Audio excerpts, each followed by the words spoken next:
And to lead us into our keynote, Lee Rush and I have been conversing, and he was here yesterday and got a chance to observe and see a little bit of our group dynamic here. And Lee, I'll give a brief introduction, and he can talk a little bit more about the fullness, but he's got a lot of accolades, a lot of good experiences and good recognition that he's received not only nationally but internationally as well. He's a certified trainer for International Institute for Restorative Practices, which it's a big mouthful, but if we all start saying IIRP, it will save us a whole lot of breath. I have really enjoyed my connection and my collaborative experiences with IIRP. I find that the trainers you'll experience, I hope today with Lee, and for sure all of my time with Beth that you had, and you had her last year as well, that you'll see it's really quality content and quality people. He's worked extensively both in schools and communities. He's trained in many urban settings in the United States, including Philadelphia, Detroit, San Francisco, New York, Baltimore, and Newark. He's also the executive director of Just Community, Inc., based in Quakertown, Pennsylvania, and is on the board of directors for the International Bullying Prevention Association, the IBPA, you can say. Which is the Olveus organization. They're very closely connected with the Olveus bullying prevention model.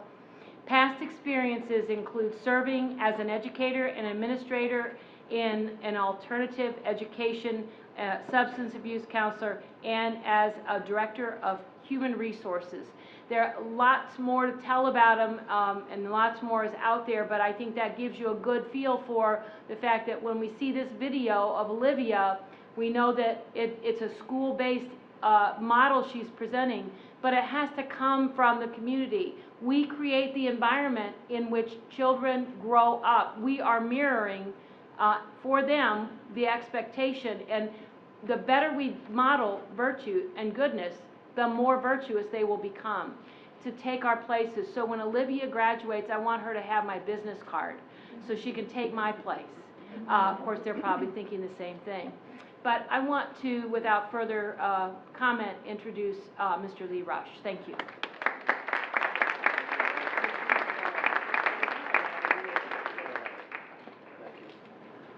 Okay. Good morning, everyone. Good morning. Can you hear me okay? Yes. All right. So, as Lynn said, we found out just a few moments ago with our talk how many times we probably have been in the same building, in the same room, somewhere in this country, and never knew each other really for the last several months. So, it feels in a way that we're definitely connected along our journeys professionally, and I'm really happy to be here. It's my first time, I think it's my first time in St. Louis. I had no clue it was so hot here, though. Is this normal? Yeah. Not for June. Wow. A little early. Yeah, really. This is hot. Okay, so thank God we have air conditioning. Okay, it's a good thing. So, yeah, you heard a little bit about my professional background, and today's talk, as you can see on the screen, is called Change the Conversation, Change the Culture. And I could not have picked a better opening than we heard from our superintendent, Mark. Mark, yes? Kurt. I could not have picked a better opening because this whole talk really is based on the past, the present, and the future. And realizing that there was a past, in the past, it's gone. There is supposed to be a future, maybe, but really what we know for sure is the present, every moment we're in it. So we're going to talk a little bit about changing what happens in the very present moment we're together. And there's a very helpful handout. Hopefully everybody has it on their sheet or on their chair, one single sheet. That's called Conversations That Matter, a small group technique for gathering. So everybody has this, we're going to refer to. But before I get into my talk, I want to just recognize this conference. I have been to a lot of conferences, as probably you are too, have been. And I said to Lynn, I said, you guys know how to throw a conference. I mean, you got music, you got singing. Yesterday we were swaying in the wind. We got vines, we got art, we got young people's voices, though there's not many in this room. Well, there's a lot of us young at heart. But the youth are here, and it's fun. And you got great food, and you got great people. So we have to, at least I think for a moment, acknowledge who made this happen. So if you would all stand up real quick, I want you to see all the people visually who made this happen and who've been on this journey for the last several years. Everybody stand up. All right, here's how this first exercise works.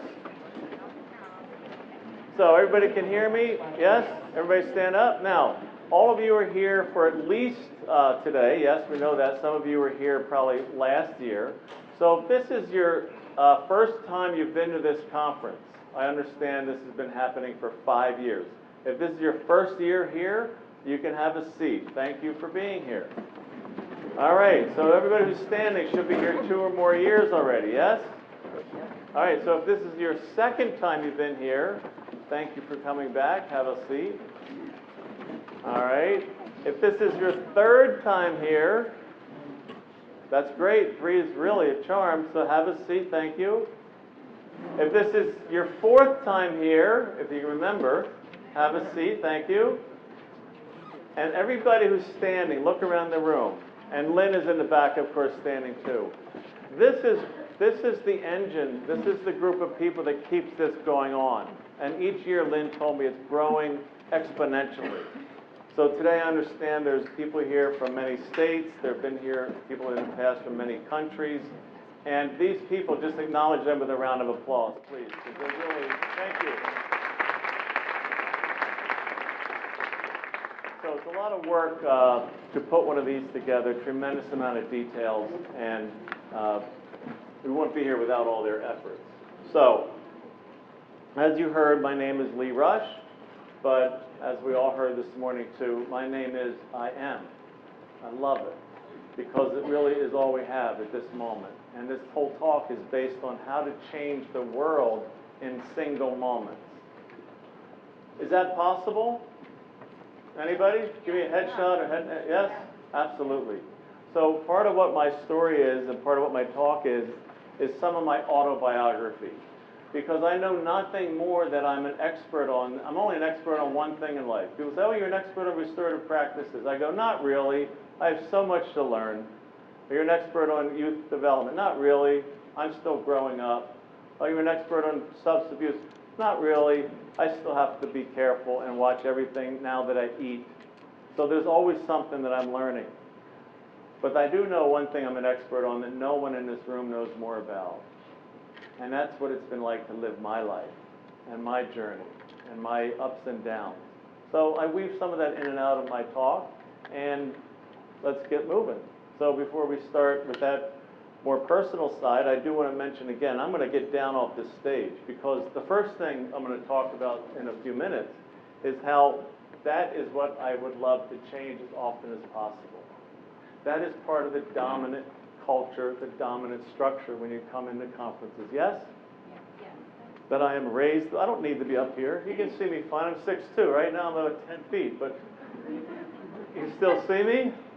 Yeah, so I want to be down on the floor. I feel more comfortable down here, of course. And soon, you're going to not be looking at my face much longer, because you're going to be turning to the side, as Margaret Wheatley has written so beautifully in her book, Turning Towards Another. That's really what this work is about, is turning around and having young people do the same thing as early as possible. Turn towards each other. Yes, we need to have our voice. They need to listen and learn from us as adults or teachers. But what we really, hopefully, will work more at is facilitating their own development with themselves as peers come up through their time. So we're going to work on that. We'll do some exercises throughout the morning. But my professional association has been long-standing with the International Institute, and you know the short term for it now. It's called IIRP, right? So everybody say it together. IIRP. All right, that's enough indoctrination. That's it. IIRP is short. And I have been associated with this group for quite a long time in various names before it was called the Institute. And I think the best way to share a little bit more about this organization, if you're just not real familiar with it yet, just learning about who we are, is to go to our website if you're interested. We have been involved with our work for many decades. The slide, I don't know how well you can see that up there right now, but the little items here look like little balloons, but they're actually little significant mileposts of where we have staff working throughout the world. That says Canada, Latin America. Our office is based in Bethlehem, Pennsylvania. Anybody ever been up to Bethlehem? The one in the United States? No? Just a few? Beautiful city. Been founded by the Moravians back in the early 1700s. But we're located on Main Street in Bethlehem, our graduate school. And we have office and staff in Europe. And I'm going to come back and talk a little bit more about Australia, because that's actually the first time I remember hearing the words restorative justice was from an Australian in 1994, a fellow named Terry O'Connell. And amazing person, and his life story is very fascinating. He was a police officer that learned about new processes from the Maori people in New Zealand. Long story short, he started traveling around the world, sharing the word about restorative justice and restorative practices. That was called family group decision making in many different terms. But it's all the same thing. Eventually, when you come down to it, it's people who have had previously a very limited amount of voice and some possible consequences for either wrongdoing or fixing harm, and they've turned towards each other with facilitation, with support, and learned how to speak with each other and create solutions that otherwise would never have happened because somebody would have imposed the solution on them for the problem. Okay, so I told you I come from Pennsylvania too. A little bit about myself. Pennsylvania Dutch heritage, Pennsylvania German. My dad always told me that my name Rush was very well known in our community. And I said, well, what does that mean? He goes, whatever you do is going to reflect on me, my father, my brothers, and all our kin. So you're well known, so be careful out there. And remember that. And I said, well, how far back did we go? He goes, 1740. I go, really? We haven't moved in that many years? We should be moving. And most Americans move so they can keep new stories happening maybe. You don't have all this background. But he said, no, we've been here a long time. They're mostly Mennonites, and they were mostly very, I call salt of the earth people. You know, down in the dirt, literally, and scratching out a living. So my father taught me early on that our history in Bucks County, about 30 miles north of Philadelphia, was very tied to some long traditions. And I've been proud of that. I've always been proud to kind of share that, you know, I'm like that many generations, and I haven't, literally, I could probably take you, if I was in my home area, take you about 1.5 miles, 2 miles down the road and show you some graves of people that have been there, you know, since the 1700s. All right, so I also start out with this picture when I start talks, because this is still inside me on some level. This young man is still here, but now he's in a 62-year-old body. But my mind is still curious, as it was when I was 14, 15 in this picture. My mother didn't love this picture. She goes, what's the black guy doing on your school picture? I said, I probably, you know, ran into a sign or something. She goes, no, I think it was a fist. You probably mouthed off to somebody. And that's the kind of kid I was. That's probably why I ended up working with kids who came out of juvenile court. And whenever I started with my kids in my alternative school where I worked, I would say, listen, so what, I got a degree in criminology. That just means, you know, I got a degree in criminology. I learned some things, and I've been in the school for 4 years. But I do know this. I do know one thing about juvenile delinquency. I know the cause of it. And I would ask them a little riddle. I'd say, do you, any of you here know the cause of juvenile delinquency? So let me see how smart you all are here in St. Louis. Anybody know the cause of juvenile delinquency? Call them out. Boredom. Boredom, drugs usually says, bad families, you know, throw out some more ideas. Don't be shy or bashful. Come on now, I know you all talk. Go ahead. Original sin. That's above my pay grade. Hold on a second. Go ahead. Low self-esteem. Learning problem. Yeah, literally, I think we talked earlier. We know this, right? We do know this through the research. If young people aren't able to read and write and communicate in some way, at some level early on, it is an early distant warning sign of trouble. because then as they become more mature and a young teenager, and their social circles are so important, and they realize they're not getting some of the stuff, they're falling behind academically, and sometimes the behavior starts to deteriorate, and the system reacts to it. Of course, you're not going to not react to behavior that's inappropriate. But that's not the cause. I told them, I said, here's the cause of juvenile delinquency. A very simple two-word answer: getting caught. Get it? Getting caught. Because the research also tells us that 95% of us in this room have probably done something. Maybe we confessed it somewhere along the way, I don't know. But we've done something that had we been caught or sanctioned or kind of really, ended up in the wrong town, the wrong place, the wrong police officer, we might have had a citation. Maybe it was underage drinking. Maybe it was speeding for the 10th time. Maybe it was shoplifting when we were a kid. Who knows? But I said, that's the one thing that distinguishes those sometimes. And it was what distinguished me from not being in the system. I did some things I probably could have gotten some serious trouble for, and I didn't get caught. But I realized at this point here, when you saw this picture, that I was at a crossroads.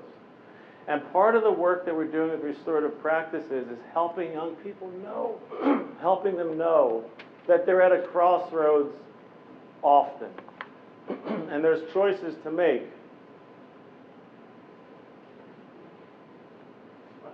I don't know where my voice just went. Okay. It's back. So, the reason I wanted to show this picture to you, not because of me, but it's because of you.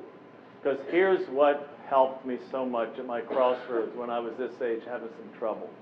It's these people. Now, these people are you. You don't know them, but I'll tell you right now who they are. And I was the most nervous I ever got in a keynote talk was back in my old high school, when I was asked to come and speak to my faculty in that high school where I lived. Because they read about our work, and the IRP's been, very well known in different pieces of literature and newspapers and media.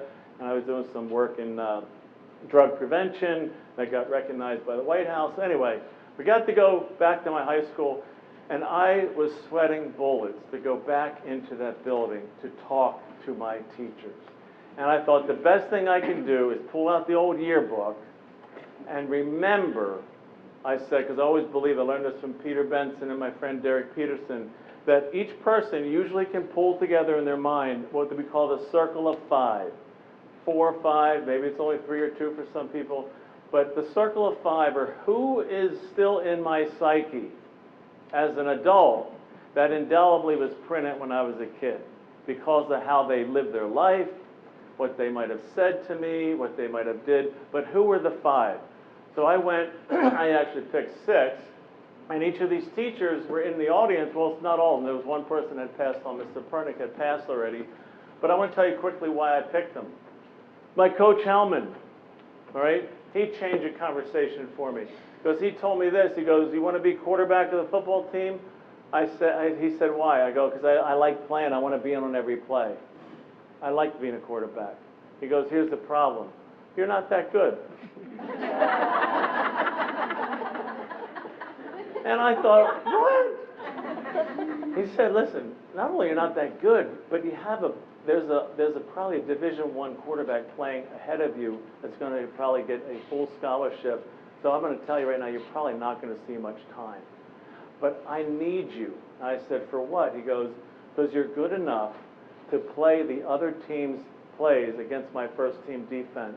And you're going to have a hard time of it, but I need you. And you're big, and you're strong, and you can become part of our team. And you may not be the one seen on the field, but you're the one that's going to be able to make my defense even better. I said, let me think about it. But I never quit. And he said, quitters never win either. So he had all these kind of pithy sayings. I loved them. But he also used to pray with us. Now, sometimes people say, that was back in the 60s, right? I'm pretty old. Some people say, oh, prayer, we need that back in the schools. And I always say, well, I wish it was that easy. I wish it was that easy. And, we probably won't see that again in American public schools. But that's what I do feel at home here. You guys have a whole different field to be playing in with kids, right? Absolutely. So it gives you a chance to obviously share your faith without any kind of problem in terms of, the law or or this or that. So that's what he would do. He would also call us gentlemen. He always addresses gentlemen. Nobody ever called me gentleman that I remember. So with the respect, and we could probably tie these into all the virtues if we had time, but what it was that he was modeling. Mr. Pernick, real quick, Mr. Pernick would stand in front of us as a teacher, and he scared the bejeebers out of me because he was a tough, greatest generation World War II vet and all that. And he basically said to us the first day, he goes, I ain't going to have that history book out here probably 2 weeks at least, maybe 3. Maybe I'll get it out by October. Because the book is only the book. Because I'm going to teach you about history through some of my stories. That was when they could do that, right? But he also did this. I never forgot this. He looked at all of us, and he looked at every one of us in the eyes. I never had a teacher that did that looked over. It was silently. He took like a whole few minutes. Like, this guy's really weird. He just did this. He connected with every single one of us just for a second. And he looked at every one of our faces. And he said to us, he goes, boys and girls, he goes, let me tell you why I'm still here. You think I'm an old crowd? I think he was about 62 when I met him. Probably was at least that old. He goes, let me tell you why I'm still teaching.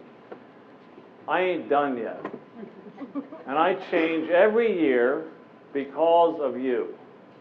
I'm learning a lot about the world that you all live in as teenagers. And he goes, I'm learning about our history, because he was a history. I'm learning about our history through you. You guys are living it.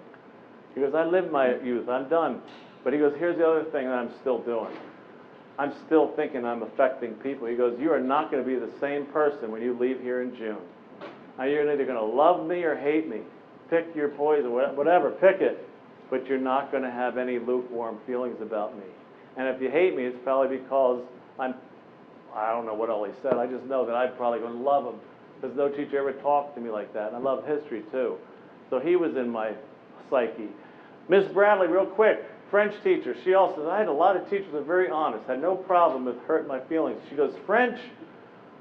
I said, I don't think I'm really good at language. She goes, yeah, but you know what? You never cut a class. And she taught me this lesson, perseverance. She goes, I had like probably 50%. She goes, I'm not going to flunk you, even though I should, because you're terrible at French. She really, they would speak like this sometimes.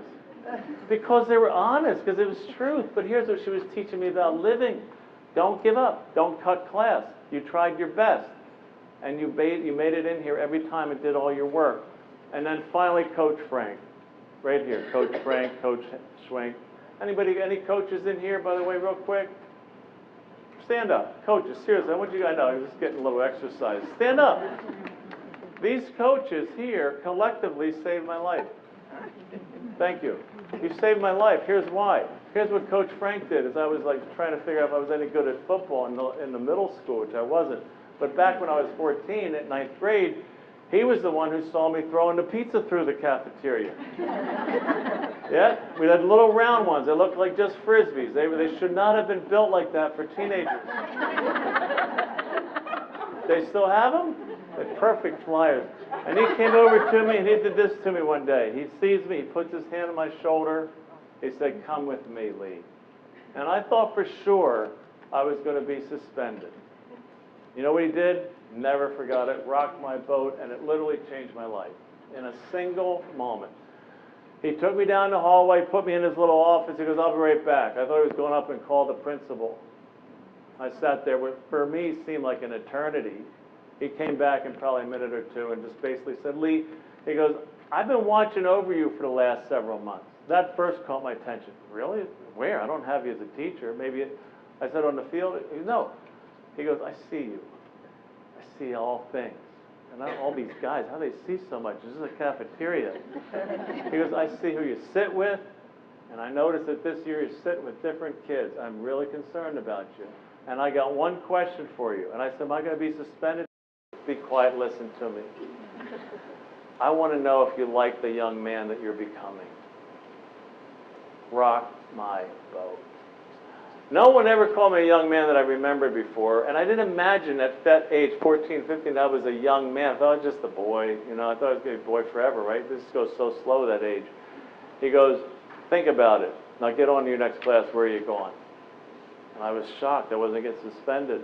So he sends me on his way, And I realized that that question was the most perfectly timed question I could have had at that point in my crossroads, because I wasn't really happy about who I was becoming. I was trying to hang out with the wrong crowd, be somebody, find my identity.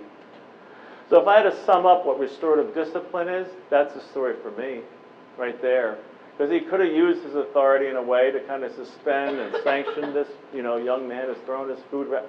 But he didn't. He just kind of knew, I guess, in his own intuitive way, when to do a certain thing and ask a certain question, and hope that my mind was open for it. So I honor Coach Frank, because actually when I'm going to get to Ted in just a second. When I told that story and actually wrote it down one time, there was an offering to do books by Search Institute. They were looking for stories of teachers and young people where there was a single conversation. They called it Conversations That Matter.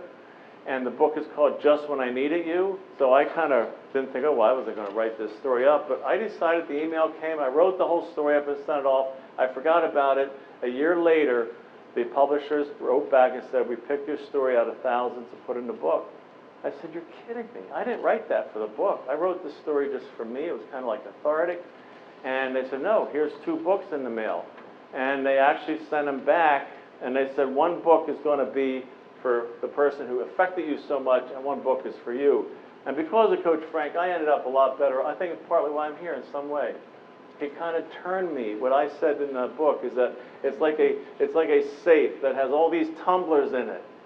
And you never know with young people when your last question turns the last tumbler, and suddenly the door springs open on the inside, but you can't see it.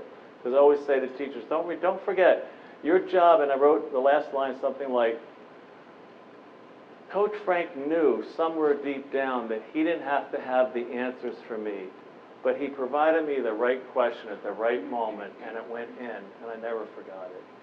And I always say to teachers, don't get too misled or deceived by what the kids do on the outside, because you don't know when that last question drops that final tumbler in place and somebody's open to your moment. So that book is out there. I highly recommend it for you as teachers, because it really affirms and it reminds you that, in the span of all the many, many thousands and thousands of kids you come across with and work with, when there's a certain point in time that you ask a question, it goes in and it changes people's lives. Real quick, this fella, then we're going to get turning towards each other, Ted Wachtel. He is the founder and the president. Lynn knows him very well. In fact, I think Ted and Lynn are probably mostly very, very much alike in terms of their vision, their energy, their knowledge, their passion for this work. I met Ted, the founder of our institute, when I was a kid. In that age, I was the same age, about 15, 16. And he was a teacher in our school. He didn't last too long in a public school, because his destiny in life was basically do what he's doing. And he quit and started his own public or private school, and I ended up working for him as first employee. And little did I know that years later he would have come into touch with the folks from Australia, and the whole journey began in terms of restorative justice and restorative practices that I'll talk more about in my second hour. But what I want to do with you real quick is just show you a little bit of Ted, about 2 minutes. He just stepped down as our president last year, and this little video just tells you just a little bit about the definition of restorative practices.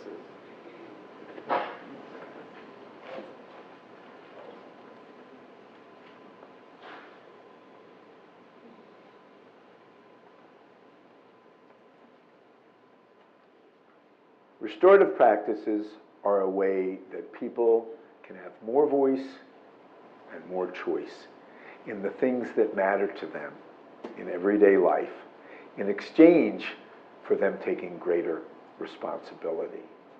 And the range of possibilities of informal and formal restorative